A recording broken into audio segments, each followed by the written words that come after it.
Good morning, good afternoon, good evening. Welcome to the Viewpoint with Mang Temyong. Mang Temyong, signing in. San man po kayo naroon ngayon, ano man po ang inyong pinagkakaabalahan, sana po ay lagi po kayong nasa mabuting kalagayan, kasama at kapiling ng inyong mga mahal sa buhay. Ayan. Um, iba po ang ah, iba po ang ating pagkukwentuhan ngayong araw na to, no? It's kind of different compared din sa mga nakaraan kasi ngayon hihiram tayo ng ng video coming from Direct Freddy Valera, no? Hiningi ko na sa kanya ng permission to. Hindi naman din siya nagka-copyright eh. So thank you very very much Direct. Lahat naman kayo nakakilala kay Direct Freddy, di ba? Wala namang hindi, di ba? Sa mundo ng YouTube, sabihin na natin na kilala, ano, pagdating sa vlogging, and of course yung kanyang style is very different, no? And magaang pag siya ang umatake, and kind of entertaining, no? Ayun. So bago ko i-play yung video na ating panonoorin at pag-aaralan, or ayan, what do you call this, paggawan ng gagawan gagawan ng reaction, no, ng commentary reaction, no. Gusto ko lang mag-establish muna na may kinalaman ka, something to do with the case of Apollo Quiboloy sa US, ano. And gusto ko lang establish na yung presumption of innocence. So I kung ako ang tatanungin nyo, if sa palagay ko, based sa Senate hearing and yung mga kaso, allegations na final kay Apollo Quiboloy, do I find him guilty? No. Kasi po wala pa pong verdict, hindi pa nag-uumpisa yung kaso, di po ba? Hindi pa dinidinig sa korte yung kaso. So hangga't walang verdict, walang procedures na nangyayari, even naman na sabihin mo na nag-umpisa na yung kasong yan, nagpa-presentations of witness and testimonies na, hindi mo naman pwede sabihin agad na guilty siya, not unless na pinukpok ng judge yung gavel, and then binigay nung judge yung verdict and pinukpok yung gavel, di ba? So yun, ibig sabihin yung katapusan, the end of the trial, nandun yung pinaka-verdict, whether yung akusado is guilty or not guilty.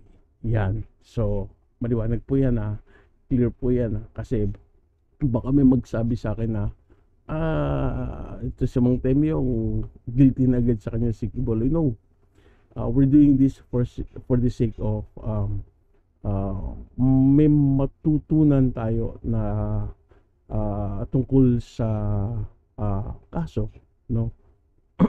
Meaning like this, alam niyo naman na ako, nag-aaral ako ng law, pero ito kasing ipa-play kong video, no, medyo ito yung naging dahilan kaya kumiliti sa utak ko na alamin yung batas sa US.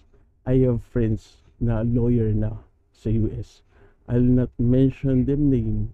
I will not mention their names, no. Mag-asawa sila, both of them lawyers, no. So I ask for their guidance, no, kung paano ba yung procedure ng cases or ng what do you call this, trial dun sa US. So para wag nang tumagal, umpisa na natin. Yung kaso sa Amerika, magkaiba ho mga kababayan. Ang tema, kung tayo magdidebate, yung tema ho ang ating pinag-uusapan dito ay temang pang-Pilipinas, hindi po yung sa Amerika. Ito po ay nag-start when Direk Freddy make a comment dun sa may live kasi itong lalaking to, si Mr.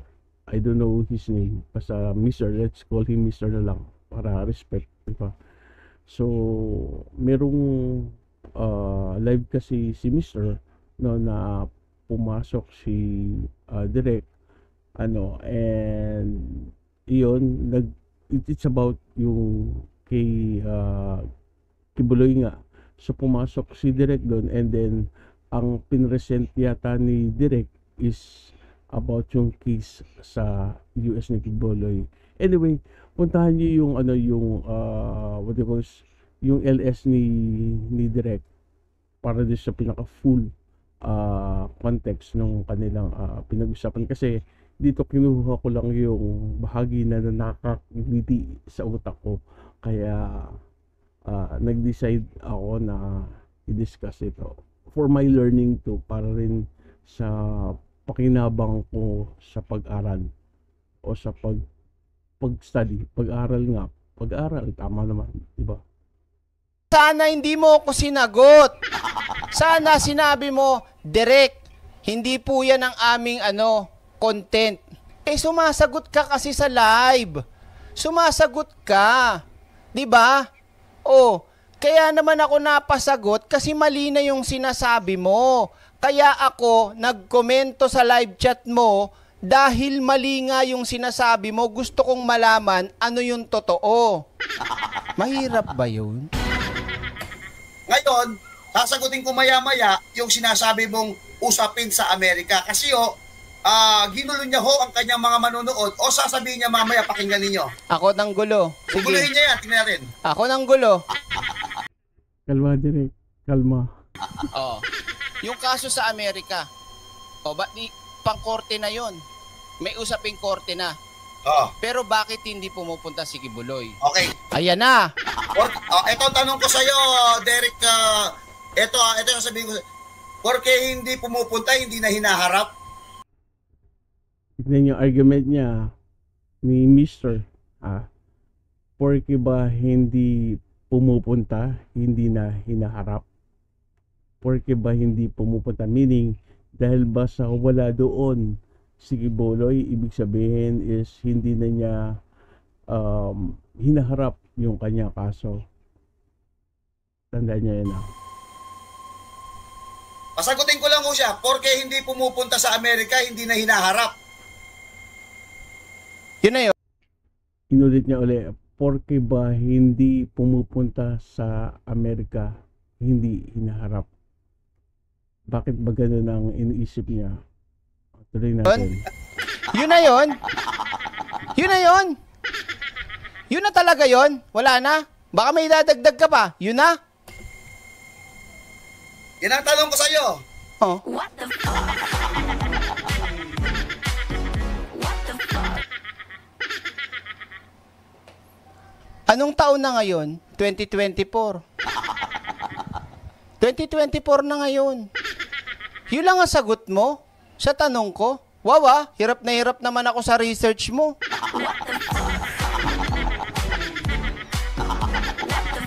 Yun na. Hindi, baka meron pa. Tayo natin, baka meron pa siya idagdag.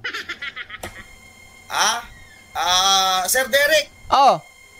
Porque ba hindi pumunta sa Amerika, personally literal, nakatawan niya, pumunta sa Amerika, hindi niya hinaharap. Ulit-ulit yung tanong niya. Sige, tuloy. Palibasa, wala ho itong alam. Wala ka palang alam, Direk. Ito talaga, Ready kayo? Susunugin ulit natin to. Pagsalitain muna natin. Anong closing? Simeon, anong closing ka dyan? Anong klaseng tanong yun? Anong klaseng tanong? Ano ba? Ang gulo naman ang sagot mo dyan. Tuloy natin. Kung ilan ho ang abogado ni Pastor Apollo Kibuloy?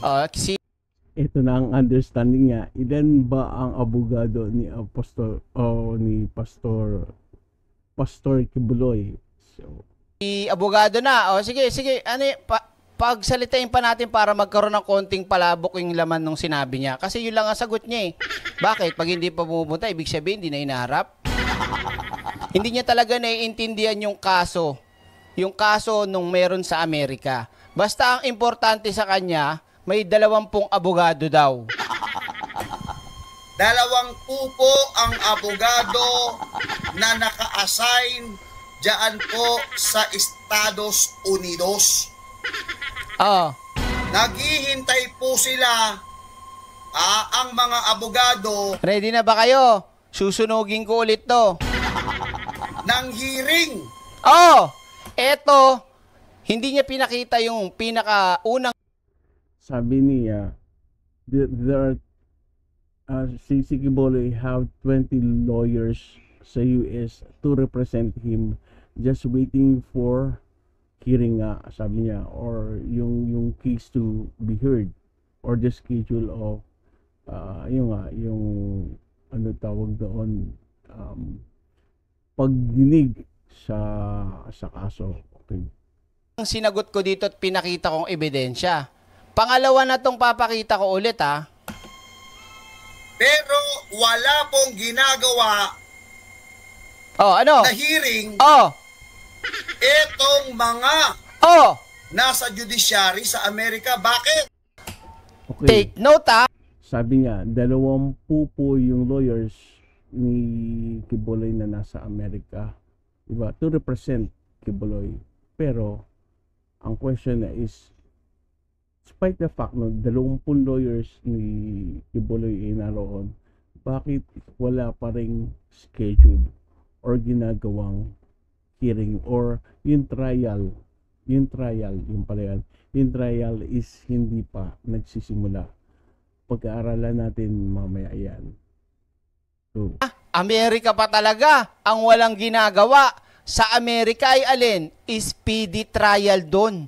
Sa dami na nangyayaring mga krimen, akusasyon doon, mga klase ng kung ano namang mga kaso, speedy yun.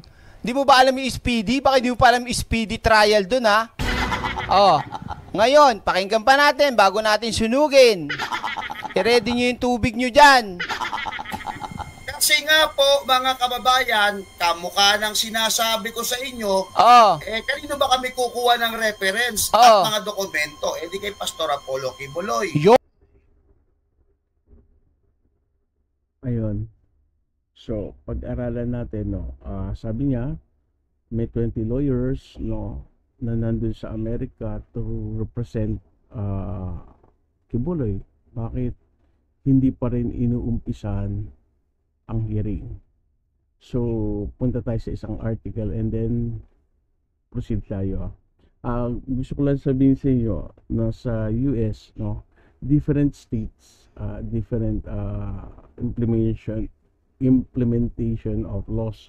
For example, yung what do you call this, statute of limitations. Minsan, halimbawa, when you go to, I'm not talking about Kibuloy's case, pinapaliwanag ko lang.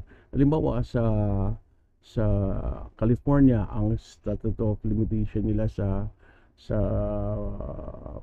pag-file ng case, halimbawa lang, wag yung case sa Kibuloy. Halimbawa lang, this is not hindi reliable to, sabihin ko, I'm just giving you example para maintindihan niyo lang.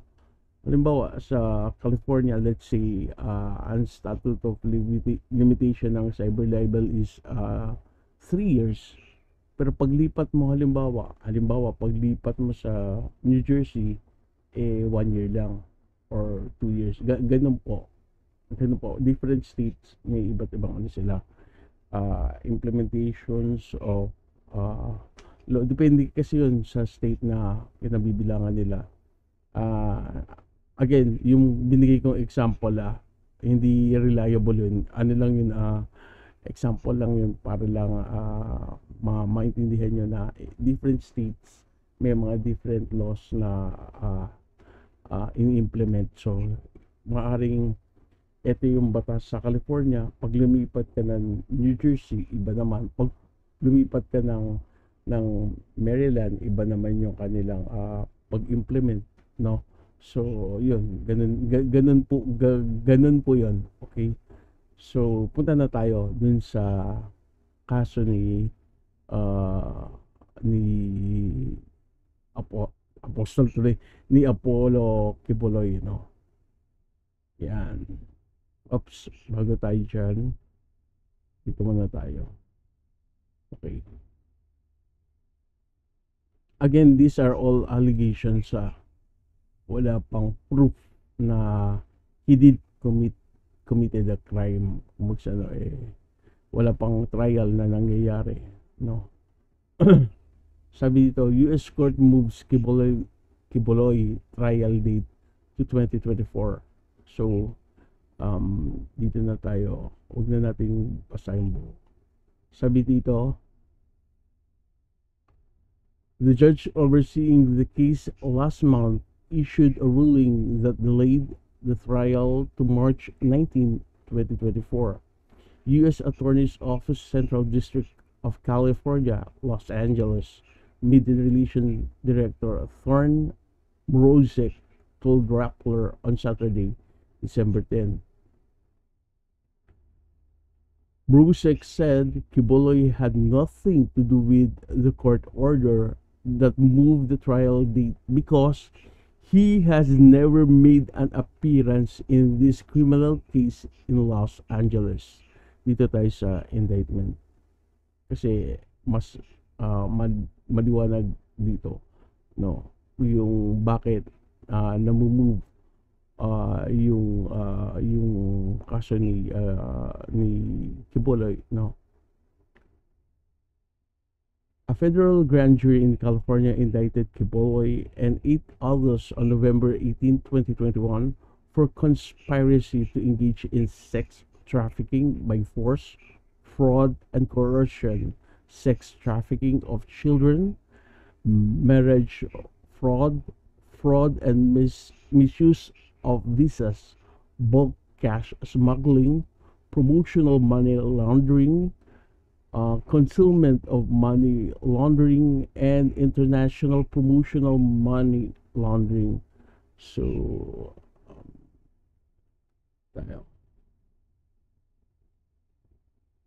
the decision came after 5 of Kibuloy's co-defendants, Felina Salinas, Gia Katbaktulan, Marisa Dueñas, Amanda Estopare, and Bettina Padilla Rosas submitted the request for continuance of the trial date involving provisions in the U.S. Speedy Trial Act. Ano po ba yung tinatawag na continuance of trial date, no?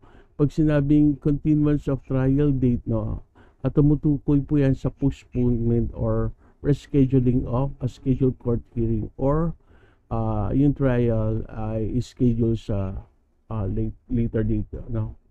Ano ba yung mga reasons? Pwede po kasi maging reasons yan, or the reasons are pwedeng unavailability ng parties, no? Yung need for further preparation and yung complexity of the case. Ano pa ba yung pwedeng reason? Pending motions or issues, no? Settlement negotiations, emergency circumstances. Yan yung mga reasons kung bakit nagkakaroon ng postponement or rescheduling. Anyway, i-discuss na rin naman nila dito yan. Binigyan ko na kayo ng preview. Okay. Eto na. So sabi ito, hottest reasons for moving the date of the trial include, eto na siya, the ends of justice served by the continuance outweigh the best interests of the public. and defendant in a speedy trial. So ano po ang ibig sabihin niyan? According to Hathors, sabi niya, di ba, the end of justice served by the continuance outweigh the best interest of the public and defendants in a speedy trial. Yung dahilan nito suggests that there are what do you call this? Maraming iba't ibang dahilan, or there are compelling reasons related to justice, no? That justifying delaying the trial, no, kahit na even though there is a general interest, no, in ensuring yung magkaroon ng speedy trials for defendants, no, it implies that there are important factors or circumstances in this particular case that kailangan, that necessitates a delay in order to ensure a fair trial or to prevent any potential what do you call this, to prevent any potential injustices from occurring, no, para maiwasan yung injustices na mangyari. Kaya yan yung isang reason, no, kaya for postponement. And then pangalawa, failure to grant the continuance. Siguro highlight natin para mas makuha natin. Failure to grant the continuance will likely make a continuation of the proceedings imposed or result in a miscarriage of justice. Ano po ibig sabihin nun? Yung dahilan na to nag-indicate na kung yung trial were to proceed as scheduled without the request continuance, no, maaring mag-resulta ito sa negative outcome, such as inability to continue the legal process or even miscarriage of justice, no. So this suggests that there are critical issues or obstacles that need to be addressed before the trial can proceed effectively. Yan. So ano pa yung next? Hindi ko na ganong further explain kasi medyo haba tayo ng masyadong haba. So yung best explanation na to that I can give, sabi, the case is so unusual and so complex due to the nature of the prosecution and the number of defendants that is unreasonable to expect preparation for pre-trial proceedings or for the trial itself within the time limits established by the Speedy Trial Act. Kasi sa US po talagang speedy trial po dyan. So ano po yung ibig sabihin po nung aking binasa na the case is so unusual and so complex due to the nature of the prosecution and the number of defendants that is unreasonable to expect preparation for pretrial proceedings or for the trial itself within the time limits established by the Speedy Trial Act. So ano ba papaliwanag to? This reason highlights the complexity and yung uniqueness of the case, no, particularly due to some factors, no, such as yung nature of the prosecution and yung involvement of multiple defendants, no, kasi marami yung involved sa kaso, hindi lang naman si Ginoong Quiboloy. Kaya nga it suggests that yung standard time limits established by legal regulation, such as yung tinatawag nga sa Amerika na Speedy Trial Act, are insufficient for adequate preparation for pre-trial proceedings and yung trial mismo. Kasi sa US may pre-trial yan and meron yan trial. Ano pa ba? What's next? Failure to grant, highlight natin. Even dito naman may mga preliminary din eh. Nabubul talaga ako. Ano mo? Preliminary hearing. Yan.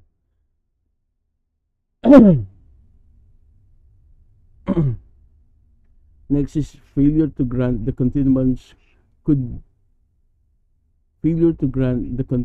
would deny all counsel for defendant the reasonable time necessary for effective preparation, taking into account the exercise of due diligence. So ito, alam ko ito yung isa sa dahilan bakit nagpa-move sila ng hindi ko nang nahiram kay Direct Freddy yung kanyang naging basis, no. Hindi ko nahiram yung kanyang nasa dulo ng dila ko eh. Evidence na lang, sige, tungkol dito, no. Pero nabasa ko kasi to eh, na ito yung isang dahilan bakit sila nag-request ng postponement, kasi nga yung counsel for defendants, no, for them, no, kailangan pa nila na effective preparation, taking into the account the exercise of due diligence, diba? Sabi nga, failure to grant the continuance would deny all counsel for defendants the reasonable time necessary for effective preparation. Kailangan kasi nilang ihanda, no, yung evidence nila, yung mga witnesses nila, kung meron man, no, or kailangan pa nilang paghandaan mismo, pag-aralan yung kaso. So this reason emphasize the importance of providing all defense counsel with sufficient time, no, to prepare effectively for the trial. So may suggest that denying the continuance, no, would unfairly limit the ability of defense attorneys to fulfill their responsibilities to their clients, and of course to conduct thorough and diligent preparation for the legal proceedings, no. So kung i-summarize natin lahat yan, no, yung reason collectively argue that delaying the trial is necessary to ensure that yung interests of justice are served, no, to address critical issues or obstacles, to accommodate the complexity of the case, and to provide adequate time for effective preparation by all parties involved. So ayan yung reasons for continuance, or reasons for what do you call this,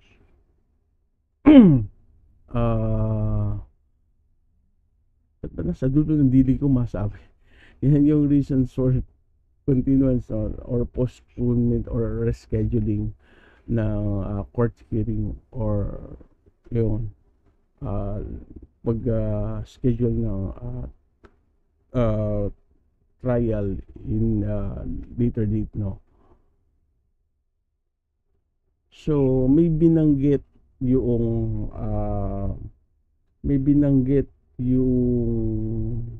si Mr.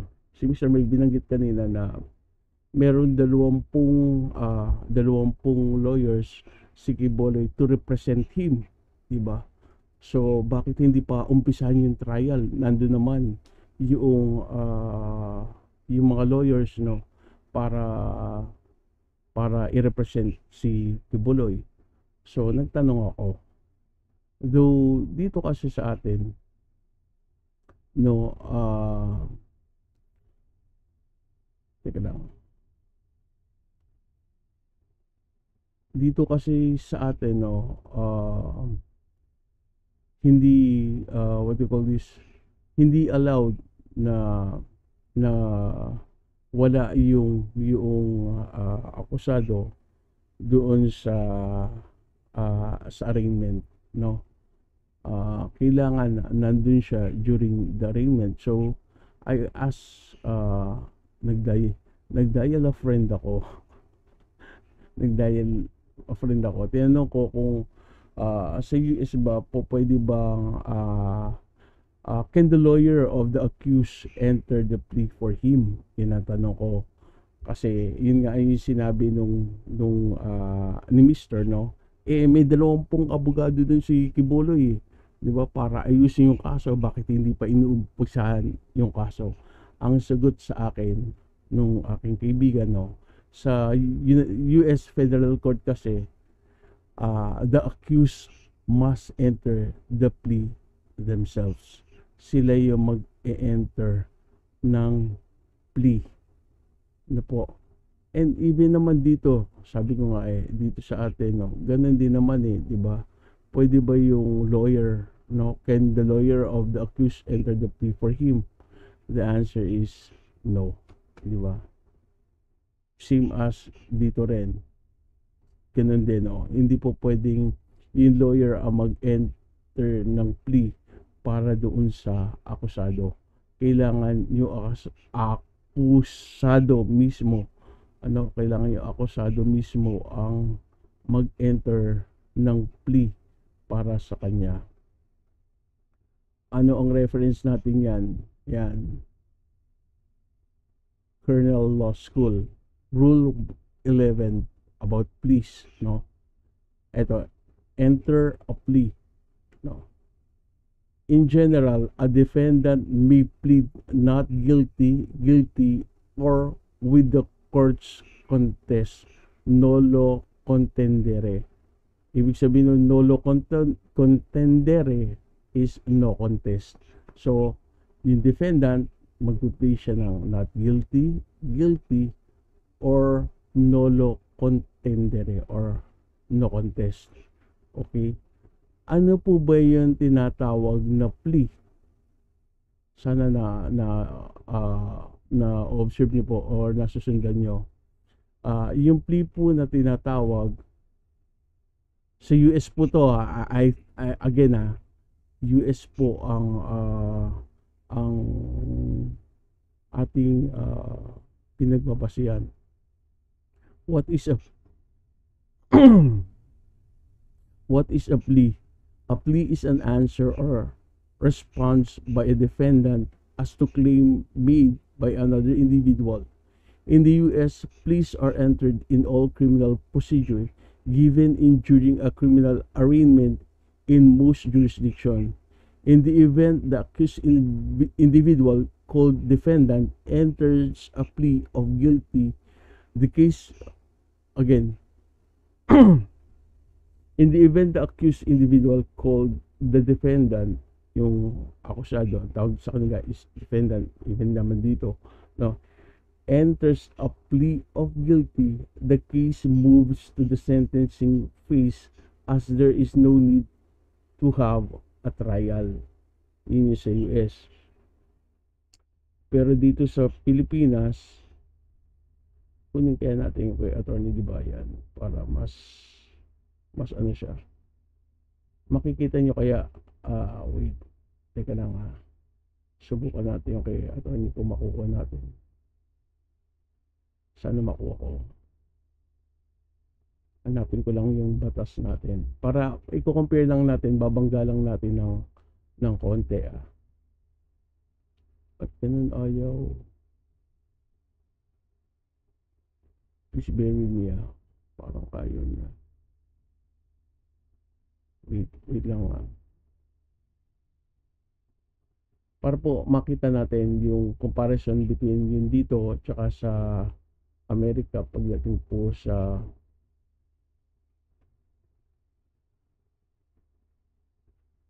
copy. Sandali lang po. Hindi po kasi techie si Mang Temyong kaya ayan. Ayan. Nakita niyo na ba? Ayan yung kay Attorney Libayan.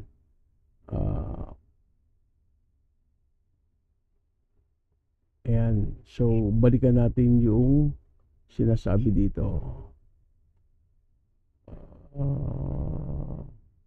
Balikan natin yung sinasabi dito. Purpose. Ito yata, di ba?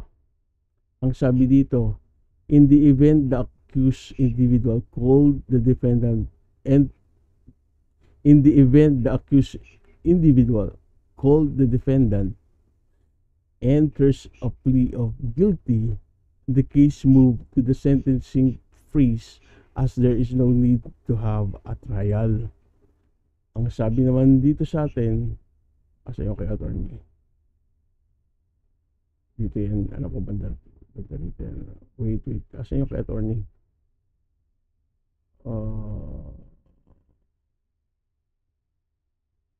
Nawala na naman yung kay attorney. Ito yata, yan. Yan yung kay attorney. So, ang sabi dyan ni attorney sa bandang dulo, no? Bandang dulo. Yan.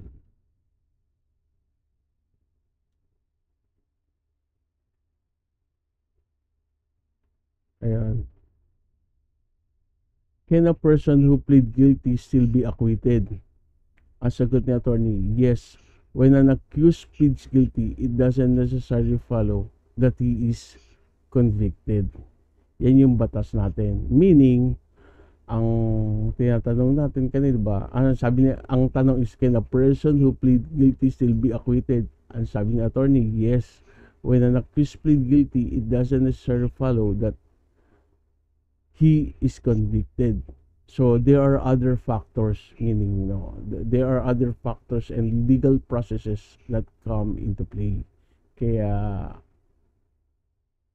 sabi nga dito is when an accused plead guilty, doesn't necessarily follow that he is convicted, because ulitin ko ulit, may mga kadahilan, may mga factors and legal processes that come into play na maaari pang considered or maaring gawin, no?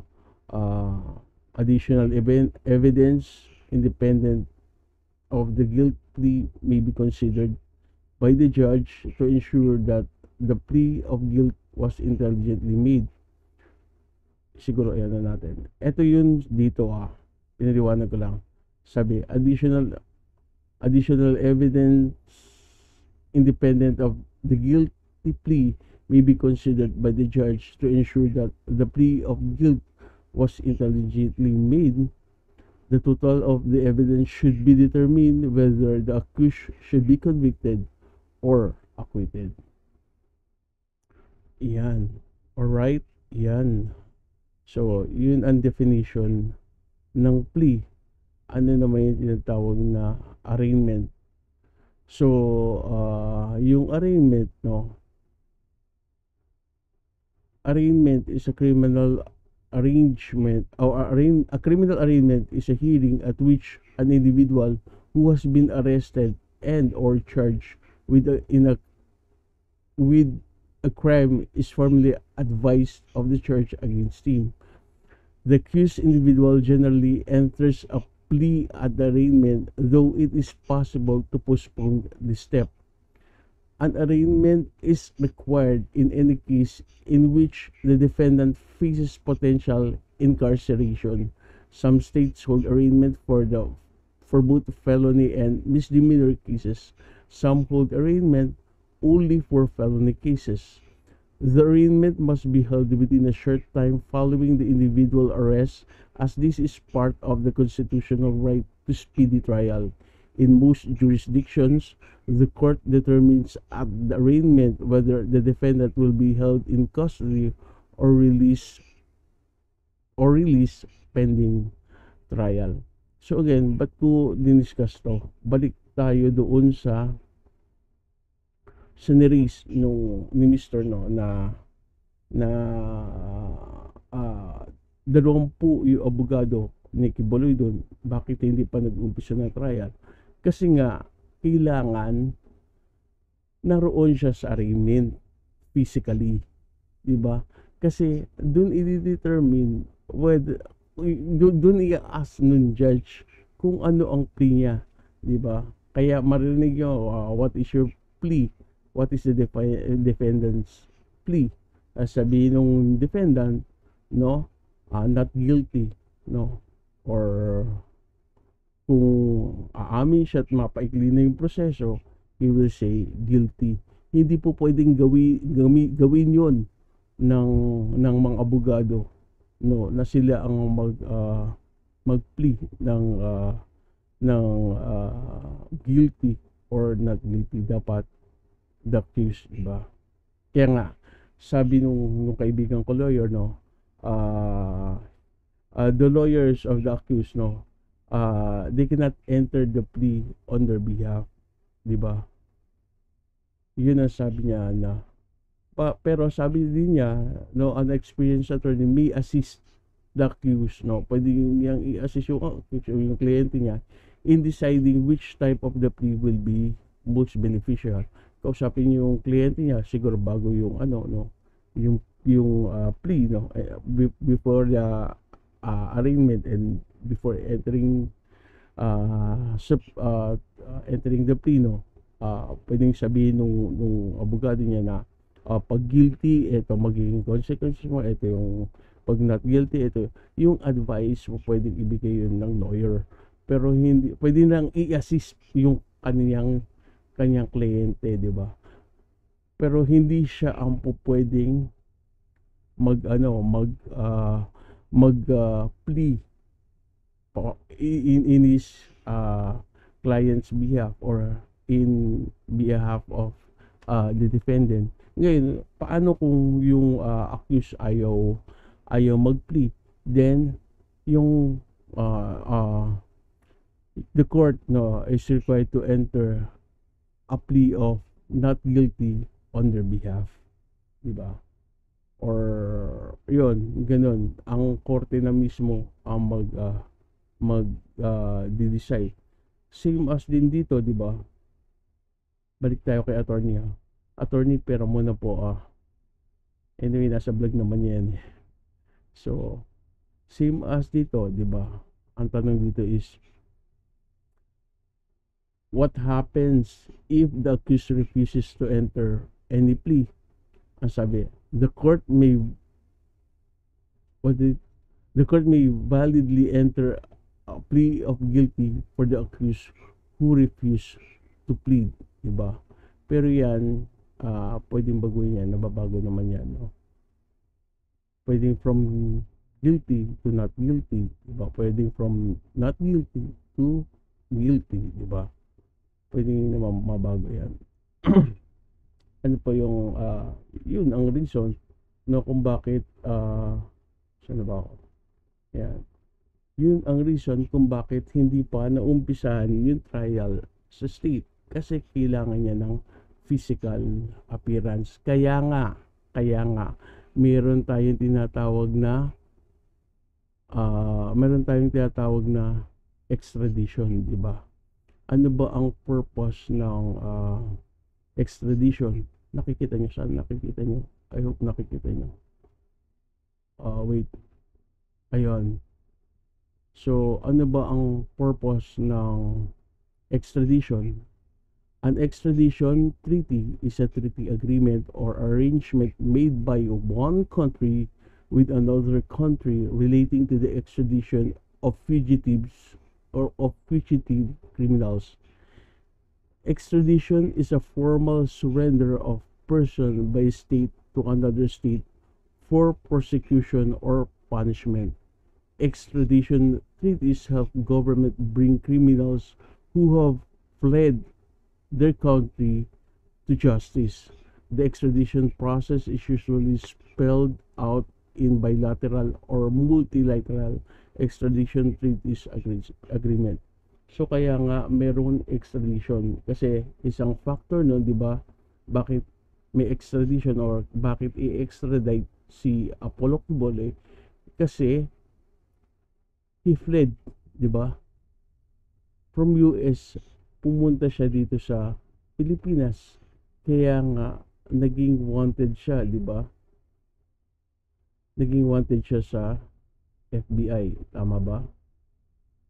Tama. Naalala niyo to, yung poster ng FBI na nakalagay, Apollo Carion Kibuloy, wanted by the FBI. Diba? Ayan yung kanyang mga details or rather info, no? Ayan. Kasama yung kanyang mga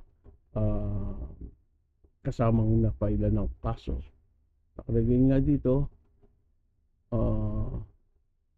Apollo Carion Kibuloy, the founder of Philippine-based church, is wanted for his alleged participation in a labor trafficking scheme that brought church members to the United States via fraudulently obtained visas and forced the members to solicit donations for bogus charity donations that actually were used to finance church operations and the lavish lifestyles of its leaders. Members who proved successful of soliciting for the church allegedly were forced to enter to the sham marriages or obtain fraudulent student visas to continue soliciting in the United States year-round. Furthermore, it is alleged females were recruited to work personal assistant or pastorals for Kibuloy, and the victims prepared his meals, cleared his residence, gave him massages, and were required to have sex with Kibuloy in what the pastorals called night duty.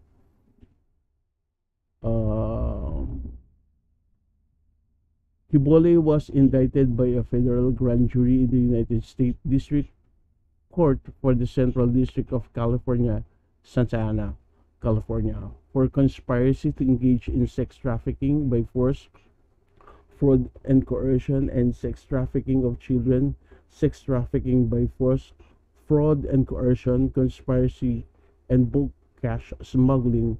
And on November 10, 2021, a federal warrant was issued for his arrest. Ngayon, may sinabi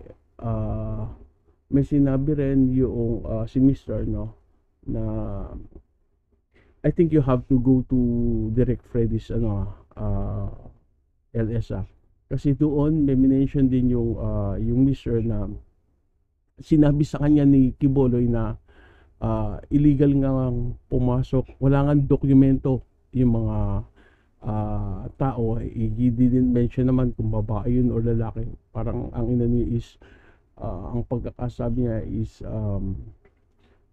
sige, pastor nga ang tumulong sa kanila dahil wala silang dokumento, parang gano'n, no? So you have to go to Direct Freddy's channel para mas clear yung sinabi ni Mr. Ngayon, kung undocumented yun nga ang reason why merong kinasok sa kanyang human trafficking, di ba? Or child trafficking yata yun or something, no? Yun na reason why meron siyang kasong human trafficking, no? Kasi undocumented yung pinasok niya sa Amerika and sa US, illegal po yun. Talagang subject for prosecution po yun. Talaga yun. So, ayan. So, ano yung salamat kay Attorney Nathan tsaka kay Attorney Sherlyn sa US for sharing some notes, no? Actually, sinulat lang nila yan kaya hindi ko maipost kasi syempre private ano nila yan eh. Private ano yan, what do you call this? Yeah, private conversation nga namin, di ba? So I cannot post nang walang permission coming from them. So yun. So ano yung natutunan natin doon sa sinabi nung Mr. no? Kahit po 100 pa yung abogado ni Ginoong Kibuloy doon, talagang hindi matutuloy yung trial not unless ma-extradite si Ginoong Kibuloy doon. Kasi sa arraignment, kailangan siya mismo ang mag-enter ng plea, whether it's guilty or not guilty. Yun ang reason po the moment na ma-extradite si Ginoong Kibuloy sa Amerika, then doon na po mag-uumpisa ang lahat. Okay?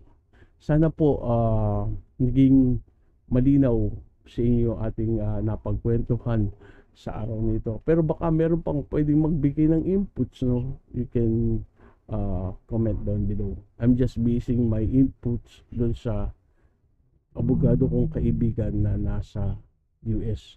Actually, both of them is nasa California. So, yun.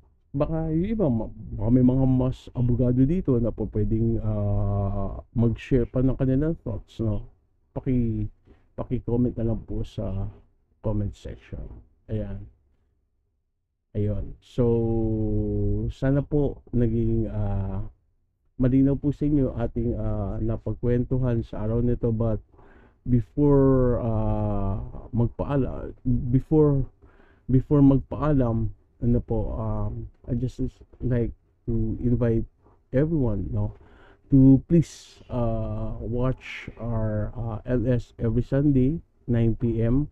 The Discourse Digest with Mang Temyong and I am Sean Wayne. That's every Sunday 9 p.m. At ilang Sundays ba kami wala? No, doon sa nagtatanong, but promote ni Panyero pero wala namang kaming LS. Ako personally, I apologize, and in our behalf to, kasi exam week po namin nung nakaraan, and of course 2 weeks preparation pa po kasi so we have to prepare 2 weeks para makapaghandaan yung aming examination. Kaya 2 Sundays wala po kami, plus itong Sunday nakaraan, sa akin naman po yun. Si Mang Temyong po ang may kasalanan, but promise na talaga itong darating na Sunday, itotodo na namin ni Panyero yan para makabawi kami din sa mga Sundays na hindi kami nakapag LS. Okay? Again, the Discourse Digest. This is a live talk show, no po. The Discourse Digest with Mang Temyong and I am Sean Wayne. And maglalambing na rin po ako sa inyo. Pero siguro plug ko na lang to kapag mag-LS na rin kami, no. Hindi, tuloy na rin natin. Meron po kami ng aking wife ay meron pong morning and late night LS, no. Yung morning and late nights with Vince and Ira. But si Dr. Ira kasi ngayon ay nagpapagaling pa. So tong week na to malamang wala pa. Baka sana, open pray, by next week makapag-LS na rin kami, no.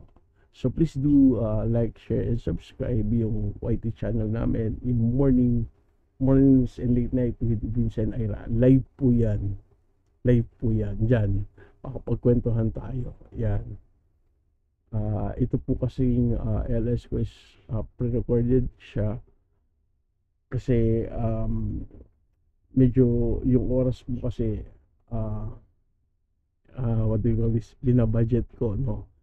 Pagka LS kasi experience na both sa mornings tsaka sa The Discourse Digest, kahit mag-limit kami ng 1 oras lang, pag napasarap yung kwentuhan, umahaba, and fruitful naman, and very informative naman yung nagiging usapan, kaya nga ang hirap bitiwan. So that's the reason why na nagpe-pre-recorded din po ako, kasi medyo limited po yung time ko, and yung alam niyo naman, ako'y nag-aaral pa lang. So yan. So again, yung mga diniscuss natin ngayon, it's just based sa research ko lang po, and kaya nga sabi ko kanina, kung baka may mga lawyers dito na makapagbigay pa ng inputs, no, or makapag-add ng paman na may alam sila about international law, no, may share nila, mas maganda, no, mas marami tayong matututunan. Again, may God bless us all. Stay safe. Have a wonderful day ahead. May nagbabakal pa. May God bless us all. God bless us all. This is Mang Temyong. Bye.